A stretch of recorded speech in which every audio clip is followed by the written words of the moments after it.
You are Locked On Nuggets POSTCAST, powered by Mile High Sports, part of Locked On Sports Denver on the Locked On Podcast Network.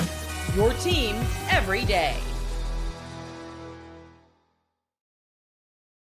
A frustrating loss, to say the least, for the Denver Nuggets as they fall to the Oklahoma City Thunder on Sunday afternoon. Your final score here, 127-103. I'm your host, Aniello Piro. You guys can follow me on social media at Media by AP. This is your Locked On Nuggets Postcast. And today's episode of your Locked On Nuggets Postcast is brought to you by FanDuel.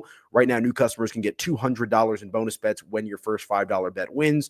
More from our friends over at FanDuel here in just a little bit. But man, a lot to be frustrated about today if you are a Denver Nugget fan. It really, let's be honest with ourselves here.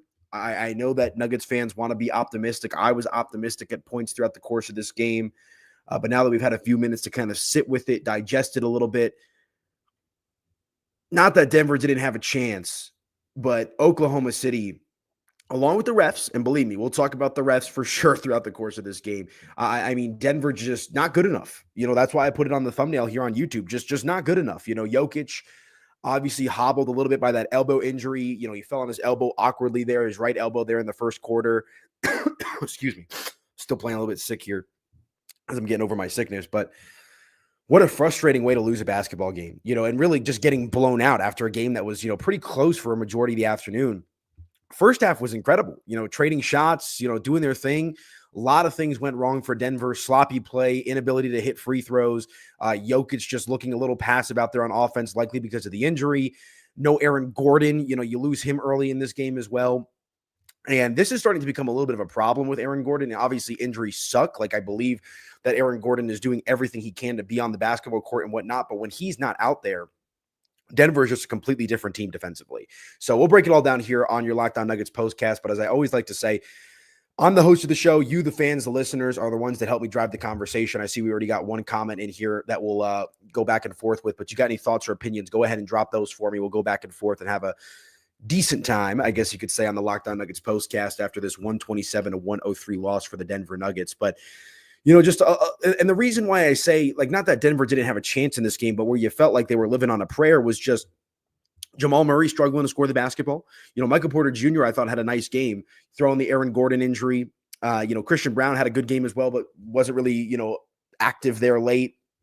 Just a lot of issues for Denver. You saw them go to that 1-2-2 zone there in the second half, midway through the third quarter, and that was pretty effective at trying to slow down the pace and just the overall offensive output of the Oklahoma City Thunder. But, there was a moment there in the game where neither team in the second half could really hit a three-point shot. And, we'll talk about the Chet Holmgren foul that should have been there on Russell Westbrook for slapping him in the face. That should have fouled him out of the game. I mean, just a frustrating loss for the Denver Nuggets. I think that's just the easiest way to put it. And I mean, this is one of the most frustrating games of the season. Obviously, a highly anticipated game between two MVP frontrunners in Shai Gilgeous-Alexander and, of course, Nikola Jokic, who's looking to win his fourth MVP award in 5 years. And it's funny, right? Because Denver's going to have the opportunity to get their get back tomorrow, back-to-back games against Oklahoma City in Oklahoma City. But this was the one that if Jokic was going to try to solidify his case or really make a really strong push for the MVP, this was the one where he had to show out because it was during the day, national TV. I believe the game tomorrow night is at 8 p.m. So Jokic could go out there and score 60 tomorrow. And, just because of what people saw on TV today, I think that'll still kind of sway this MVP in favor of Shai Gilgeous-Alexander, not to mention that Stephen A. Smith is literally grasping for air when it comes to pounding his chest about SGA for MVP. And we all know how that works with the talking heads over at the Four Letter Network, right? They're all buddies with the agents and this and that, different incentives, whatever it might be. I'm not trying to put my tinfoil hat on, but SGA is a great player. I mean, he put up 40 points today. There's really, I understand that he's a little bit of a free throw merchant. I mean, baiting some fouls. You saw that one foul there, I believe, in the third quarter where goes up for the jump shot, leans to his right, kind of just ends up making inerrant contact with Russell Westbrook. Arms go up, foul called to the free throw line, boom, boom, boom. I mean, SGA is great at that. It's just That's the way that the game is these days. It's a little James Harden-esque from a guy like Shai Gilgeous-Alexander, but he's a tremendous player. And I mean, he hit some big-time mid-range shots today, lit it up from 3 in the second half. Let's see, SGA today finishing with 40 points. He only went 2-11 from three-point land, but those 2 3-point shots did come at a critical junction in the game. Plus 11 in the box, plus minus, 8 rebounds for SGA, dished out 5 assists, 3 blocks. I mean, he had a great game. I understand that maybe his style of play is not for everybody, and he's frustrating to watch at times. When I saw a tweet, I believe it was Jeremy Nichols. If you don't follow him on Twitter, I absolutely suggest that you do. He's one of the good guys on Nuggets Twitter. He made a good point, and I'm paraphrasing here, that SGA, like he's a great player, MVP caliber player, but you see when even when he's not on the court, how effective and how impressive the Oklahoma City Thunder are with Williams and Holmgren and just, Caruso. I mean, they have so much talent. I'm not trying to tear down SGA. I'm really not. But it's just one of those situations where it's a frustrating loss just because Jokic looked a bit off. We'll talk about Aaron Gordon, here after the break in a few minutes as well, because I think we're getting to the point with Aaron Gordon. I mean, this calf injury has been a problem all season. And, if you're a regular listener to the postcast a month ago, 2 months ago, I wasn't too worried about it, right? Let him rest, let him get right. Do you consider shutting down Aaron Gordon for the rest of the regular season? Because Denver can't win anything. I mean, maybe a first-round series, if that, without Aaron Gordon. But Denver cannot be a serious championship contender without Aaron Gordon. It is absolutely, positively essential. Absolutely, positively essential. So it's a frustrating 127-103 loss. Go ahead and drop some comments, guys. Let me know how you're feeling out there. Also, hit that like button, smash that subscribe button. That way you guys never, ever miss an episode of your Locked On Nuggets postcast. I believe under 20 games remaining here in the season. Denver falls to 41-23 on the year. Oklahoma City improves to an impressive 53-11. I mean, look, they're the best team in the Western Conference, far and away. Denver's, with the Lakers there fighting for that number 2 seed right now. Nobody's catching Oklahoma City. They're going to be the one in the Western Conference, and for good reason. They've got a ton of talent. I mean, looking at it tonight, their starters, Chet Holmgren puts up 14. Jalen Williams puts up 26. He's an incredible player as Jalen Williams, brother of Cody Williams, the former CU Buff, who's playing for the Utah Jazz right now. Williams picked the Nuggets apart here today with those 26 points, added 9 rebounds, 8 assists, 2 steals, a block. I mean, a complete game overall from Jalen Williams. Hartenstein, former Nugget, adds 10 points. Lou Dort with 6. And, it is what it is. It's a frustrating loss. And also, just looking at the discrepancy in the rotation, it's not like, Oklahoma City's bench was incredible today, right? I mean, you had Jalen Williams with 9 off the bench, Caruso with 8, Isaiah Joe with 5, Aaron Wiggins with 4, Kaysen Wallace, with 5. But, they're getting contributions from guys that are playing meaningful minutes off of the bench, right? And I understand that Denver's a bit shorthanded right now with no Julian Strawther, Peyton Watson making his way back from injury. I mean, but the bench did, nothing for him. What is that, 13 points, I believe, combined off the bench for Denver? Jalen Pickett, hit a nice 3-point shot at one point in the game. He finished with 7. Russ hit a nice 3-point shot, but only 4 points. Zeke Naji with only 3. And they put so much pressure, the Nuggets, on their starting lineup to be damn near perfect. And it's so hard to win these games, especially without Aaron Gordon, when you put the weight of the world on your starters' shoulders. We got a comment here. Hotspot Casino. He says, refs made the right calls. Only call they missed was Westbrook foul, but Westbrook purposely tried to get Holmgren to foul out. He sold the bleep out of that foul. He got smacked in the face, my man. You got smacked in the face. A foul's a foul. And the ref is looking right at him. And when did that come? Around 7-ish minutes, 5-ish minutes left in the game? Why don't we just do this right now? Time to reveal where the game was won or lost. It's the turning point. Chet Holmgren fouls out of that game was a completely different dynamic for the Denver Nuggets. And look, I don't blame the refs. I shouldn't say I don't like to blame the refs. The Nuggets need to be good enough to win the games in spite of the refs, right? I hate saying that the refs are a reason why you win or lose games, but and calls both ways. Let's call it like I see it. I think there were some calls that the Nuggets benefited from in the second half, but the frustrating part is the first half of this game was in a nice flow, back and forth, bucket. And the second half of the game just felt like it dragged, foul. I mean, Denver had 3 foul calls against them in the first 90 seconds of the third quarter. which obviously allowed Oklahoma City to go to the free throw line. And not only was that Chet Holmgren should have been the sixth foul, a turning point in the game, I mean, another critical factor in this loss for the Denver Nuggets was their inefficiency from the free throw line. Let's call it like we see it here tonight. I mean, only 11 of 20 from the free throw line, 55%. Oklahoma City had 5 more free throw attempts, but they hit 22 of them. That's good for 88%. I mean, that's a story of the game right there. That's an 11-point swing for Oklahoma City at the charity stripe. And I understand that, the way SGA plays is going to lean on the refs. He's going to get these foul calls. As I said, it's a little bit James Harden-esque. He's a great player. I'm not trying to take anything away from him. I'm really not. But we can also sit here and say that Jokic doesn't get the same calls. That's just a fact. I mean, we saw it on Friday night against Phoenix. I mean, the guy had 3 free throw attempts, after getting beat up all game. There's still shots of Mason Plumlee holding his arm. That's over and done with. That's in the past. But it's a frustrating loss, whichever way you slice it today for the Denver Nuggets, 127-103. They have got to be better. They just have got to be better, and it's losses like this. Look, I want to be optimistic. I'm an optimistic person by trait. I always try to look at the bright side of things. 7-game series, they're going to be cooked, especially with no Aaron Gordon out there. If they can't make their free throws, if Jokic is banged up, Jamal, we'll talk about him here coming up after the commercial break. He needs to be better. I thought Michael Porter Jr. had a nice game, but still you need a volume of 3-point shots to beat a team like Oklahoma City. You do. And Denver isn't necessarily built that way, to be completely honest with you. So it was a game that Denver was in, but being honest with ourselves, to me at least, it felt like a game that Denver was never going to win. They were in it, but it only felt like it was a matter of time before Oklahoma City put on the shooting barrage and Denver waved the white flag, and it is what it is. So it's a 127-103 loss this afternoon here for your Denver Nuggets. Stick with me, though, folks. I'm going to hit my quick commercial break. Drop some comments. Let me know how you're feeling. Come vent, right? This is what I like to do on these shows, right? I get into these games. I think Denver's a great team. Jokic is the best player I've ever seen, but this was a prove-it type of game on national TV where Jokic and the Nuggets could have gone out there and shown why they should be considered to be a championship contender. I don't think they are right now. They've beat up on some bad teams. That 9-game win streak was impressive, but who did they beat? They struggled against the Suns, had to beat them in overtime. Struggled against the Pistons, they beat them late. Milwaukee, they lost to recently. And then this afternoon, losing to the Oklahoma City Thunder, 127-103.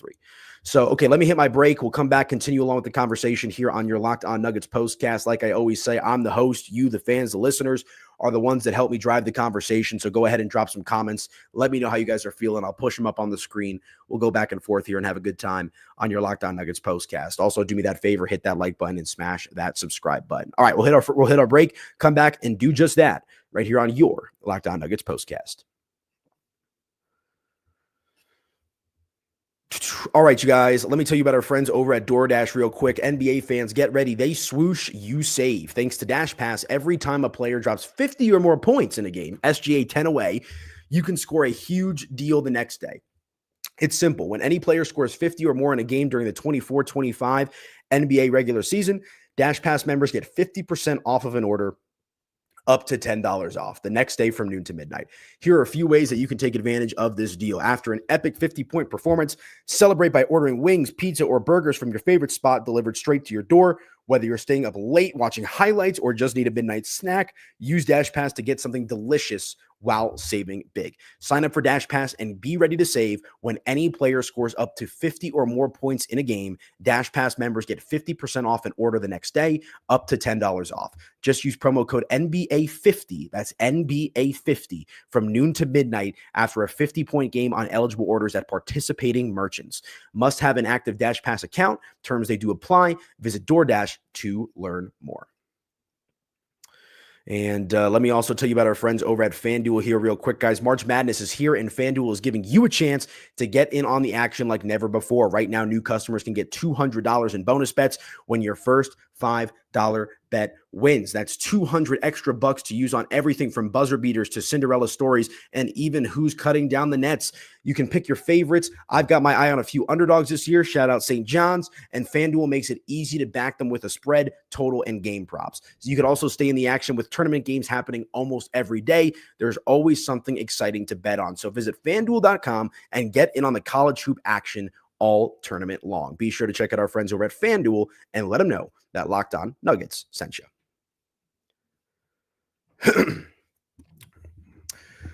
Okay, welcome on back into your Locked On Nuggets postcast. I am your host, Aniello Piro. Hope everybody is doing well, or should I say hanging in there out there on this lovely Sunday afternoon in Denver, Colorado. It's almost 70 degrees out there. I think it's going to be like 67. So, if you're frustrated with this loss, go on a walk, touch some grass. There's plenty of basketball on throughout the course of the day, but go ahead and decompress here a little bit as Denver falls today, 127-103. As we mentioned in the first segment of the show, an incredible game from SGA, all things considered, despite the way that he plays, despite the foul calls. I mean, he's a great player. He's an MVP frontrunner for a reason, and will honestly, if we're being real with ourselves, likely win the MVP this season. But what happened when Jokic was slighted from MVP the last time? What happened? Denver Nuggets went on to win the NBA championship, folks. Now, I'm not saying they're going to do that this year. It's a much different team. No KCP, no Bruce Brown, Christian Brown in the starting lineup. But, it is what it is. So looking at the stats here today for Denver, Aaron Gordon only 7 minutes played in this game. And let's have this conversation here real quick. I kind of mentioned it and hit on it in the first segment. I mean, do you consider shutting down Aaron Gordon for the rest of the regular season? Do you? Because I think if you're Denver, I would probably rather be a 3 or a 4 seed without Aaron Gordon the rest of the way of the regular season in order to make sure that he's healthy and ready to go for the playoffs, than pushing for a 2 seed and having him potentially be, walking on eggshells with that banged up calf of his. Injuries stink. But, if Aaron Gordon plays at full strength in this game, it could be a different outcome. You saw Denver really struggle with the adjustments there after he was out of the game, in particular coming out of the second half. And then Malone made, in my opinion, a great adjustment with the 1-2-2 zone, which really kind of put a thorn in the Thunder's side there for a little bit. But Denver was just unable to capitalize on it. So the Gordon injury is it is a real problem right now for the Denver Nuggets. But also, look, Jamal Murray's been great, since the start of 2025. But in a game like today where Nikola Jokic was a bit off, you just need more from him. And 17 points for Jamal. He's averaging about 21 points over this recent stretch of games here. So a little bit below his average. But, it comes down to 3-point shooting for me. 1 of 5 from 3. He put up, like I said, 17 points, 4 assists, couple of rebounds, 6 of 17 of the field. And look, like he's a max contract player, but like when Denver's bench is as thin as it is, especially with Peyton Watson just coming back from an injury and being a young player, and no Julian Strawther, even though I'm kind of hot and cold on him, it just puts so much pressure on their starting lineup to be essentially perfect. So, I could sit here and say Jamal has to be better. He does. But you're asking a lot from these guys. He's playing 42 minutes today, folks. I thought Michael Porter Jr. had a nice game, though. And that was nice to see. You want to see him up the 3-point a little bit. 3 of 8 from 3. 24 points today. Michael Porter Jr. finishes with a team-leading 15 rebounds. So an impressive double-double from Michael Porter Jr. I mean, he was cleaning the glass out there today, so you like to see that. And then Christian Brown had himself a nice game, too. 19 points for CB, 3 rebounds, couple of assists, a steal. So, he continues to slide into that starting lineup in a great way. But again, Denver just has to rely on these guys so much. And Russell Westbrook, look, I like Russell Westbrook. I think he's been good in moments for the Denver Nuggets, but only 4 points today for him, 31 minutes, 1 of 5 from 3. You like the 11 rebounds and the 5 assists. I also thought he played good defense, but you need more firepower. You need more juice offensively. Like Jokic can't put up 25 plus every single game. I mean, what did he put up today? 24? You can't expect him to go 30 and, 30, 15, and 10 every game. You just can't. He does it quite often. I mean, the guy, another Sombor double today for the big fella. 24 points, 13 rebounds, 9 assists, but you really saw that, his range from the shooting department was severely affected today after that elbow injury. I mean, only 2 of 10 from 3. Jokic has been shooting the 3 ball a lot better this season. But again, like you just put so much pressure on Jokic. It almost feels like Jokic has to be perfect for the Nuggets to win these games.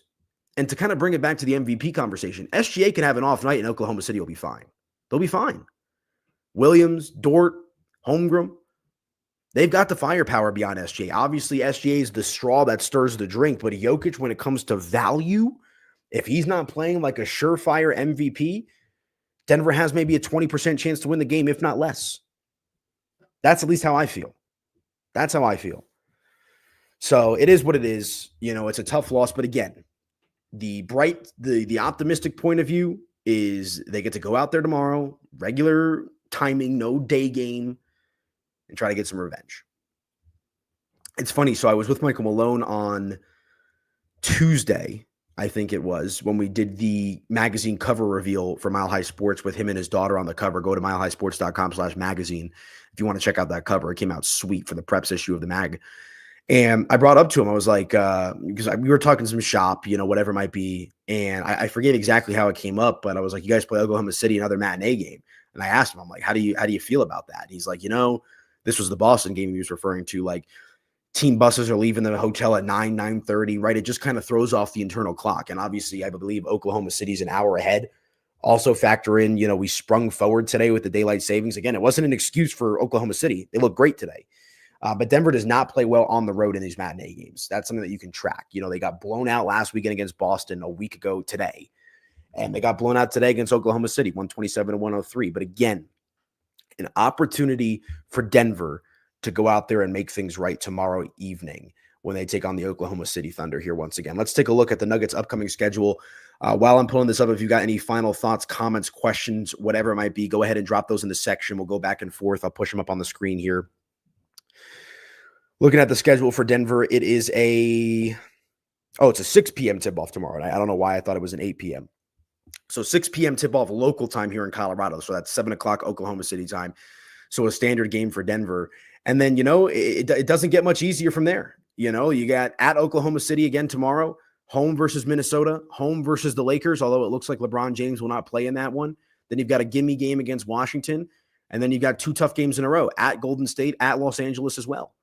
So it's one of those situations where, we'll see what Denver is able to kind of do in these games here coming up. I'm very curious. I think they'll respond well tomorrow. I think Jokic will play. I doubt Gordon plays, if I'm being honest with ourselves here. So it might be a similar type of dynamic tomorrow. But Denver with an opportunity for revenge against the Thunder on Monday night, mañana, when they face off here once again. So it is a frustrating loss, whichever way you slice it. Denver just not good enough. Refs were terrible in this game. But it is what it is. It's a 127-103 defeat for the Denver Nuggets here on Sunday afternoon. All right, that's going to do it for me, folks. On your way out, hit that like button, smash that subscribe button. That way you guys never, ever miss an episode of your Locked On Nuggets postcast. You guys can also follow me on social media as well, at Media by AP on X and Instagram as well. But enjoy your Sunday afternoon. Touch some grass. It's lovely outside here in Denver. And we'll do it again tomorrow night. Talk to you guys later. Have a good one.